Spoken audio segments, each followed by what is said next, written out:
What's going on, y'all? Wishing you guys a very happy Father's Day weekend. This is my third Father's Day weekend as a father, almost four. If we would have, Sheedy came out just a couple months earlier, I'd be on four right now. But I tend to make Father's Day about my fathers and less about me. And, you know, that probably has a lot to do with how slow I am to recognize myself in a lot of instances. But just to start the way I typically do, I think that my relationships with my fathers has given me a lot to take forward. I say fathers plural. My natural father and my mother were never married, but he had an estranged relationship with his father. He actually met his father when he was 19 at a wedding, and it didn't go well. And so by virtue of his father not being in his life, he decided he was going to make sure that he was in mine, which was a really profound way to break generational curses. And it definitely was, or generational patterns, which it was. If you knew my grandfather was for the streets. Story for another time. But I've always had a good relationship with my natural father. He stayed in the area, kind of like that cloud above you in Mario that you can't outrun. It just kind of stays up there. But my mother remarried when I was very young, and always had a great relationship with my stepfather, to the point that I also call him my father. I actually kind of use them interchangeably for both of them, and they had a good relationship. In fact, my natural father, who has since passed, told me before he passed how grateful he is for my stepdad, because he was very instrumental in navigating co-parenting with my mother, which is something that you don't know about or understand as a kid, but I'm eternally grateful for. But the idea of having these things that you share with somebody, these quirks, these tics, these tendencies that can't be explained, while at the same time having somebody who's there for you, who's reading to you at night, who's helping you with your homework, who's coaching your baseball team. You know, those two different aspects of paternity were split between two people, but I had both of them. And I'm immensely grateful for that. And it gave me a lot to take forward, because I understand all the different aspects that can comprise fatherhood. Or even, just to generalize it even more, love, guidance, mentorship, whatever you want to call it. Because obviously, by virtue of my relationship with my stepdad, you don't have to have a blood relationship in order to foster and forge that kind of connection.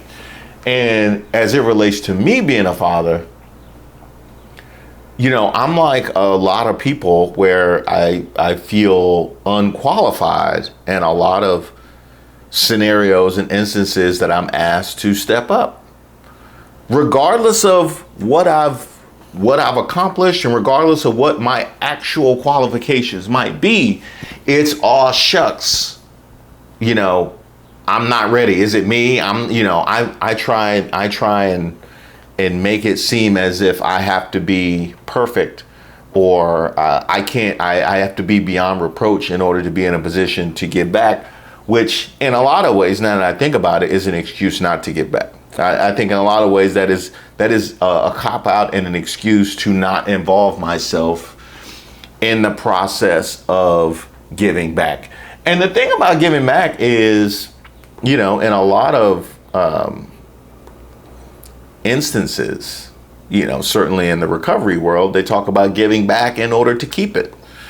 You know, giving back is a prospect, giving back is an aspect of keeping it green. And you never know what you might learn in the process of giving back. I can't begin to lay out all the things that I've learned from my kids. I mean, for one thing, just our interaction is a constant barometer of my spiritual condition. It's a constant barometer of my spiritual condition. It is, I know right where I'm at, or I know I need to take some more time for myself, or I know I'm on, just by virtue of how much pause I have, how much patience I have, and how I am interacting with those beautiful loved ones down there. Actually, while I was away, my wife told me that my daughter was watching the Tonys, and the Tonys that were hosted by Cynthia Erivo, who did an opening number, and she was singing and gave an unbelievable performance. And my wife told me that my daughter was so excited, and one of the things she said was she has brown skin just like me. Again, I'm constantly learning, because I'm like, I think of all of the ways in which we try and show representation and try and break some of the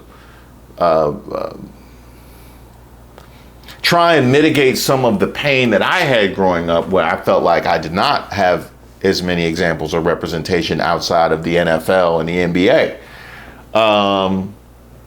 Clearly, there's work to be done, because that was something that was, something that struck her. And kids have no filter, so she just said it.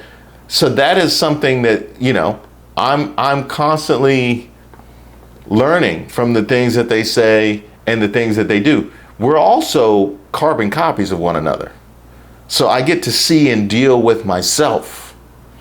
And one of those things they say that the thing that bothers you the most in other people is the thing that you have distaste about in yourself, that it's yourself that's reflected in another person that agitates you.